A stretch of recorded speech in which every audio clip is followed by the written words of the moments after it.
So we've got this M formation on sterling dollar,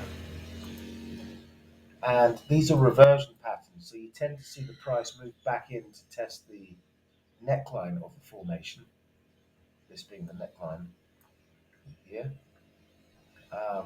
this area. So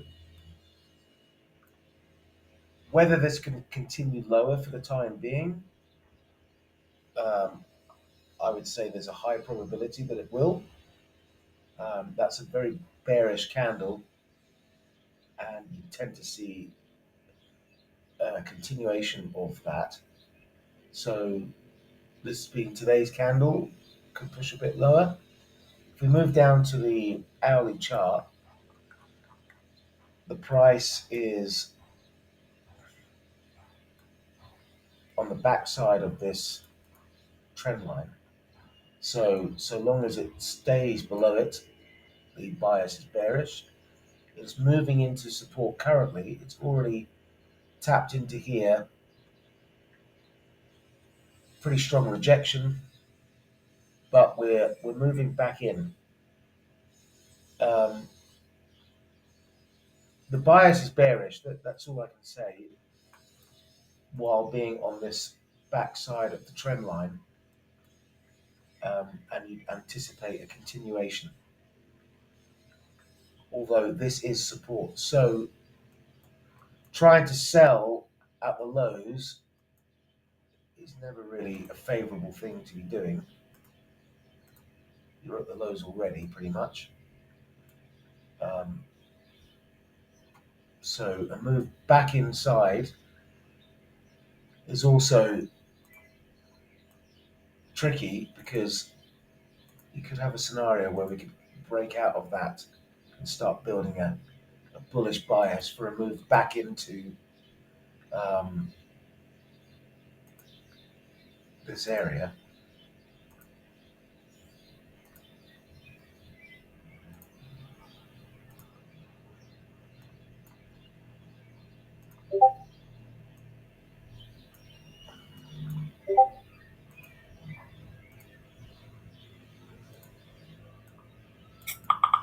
As a target area over here. Now, if you were to measure the move with a Fibonacci tool, we've come up close to the 38.2, and we're having a subsequent sell-off, which keeps the bias bearish.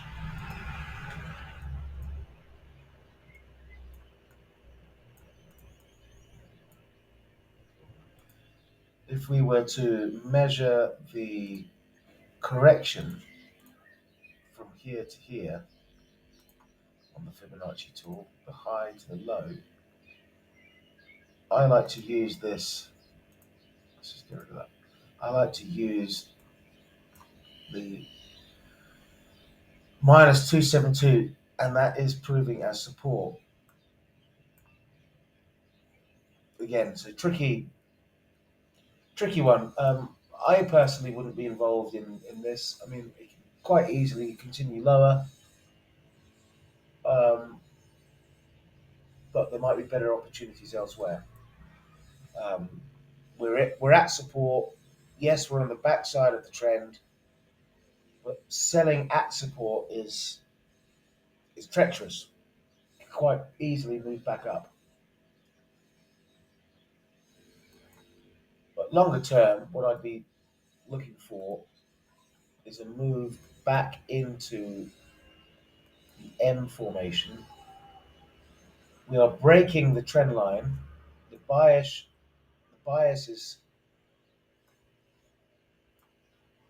is neutral really. We're sort of petering out on the bullish run.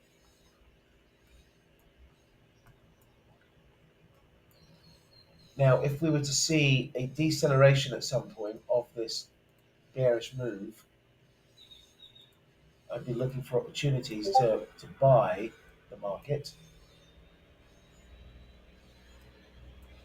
from support into all the in the money shorts. So I'm looking for a deceleration of this move and a move out of the bearish trend to start forming a bullish case for a meanwhile move back up towards 125.70.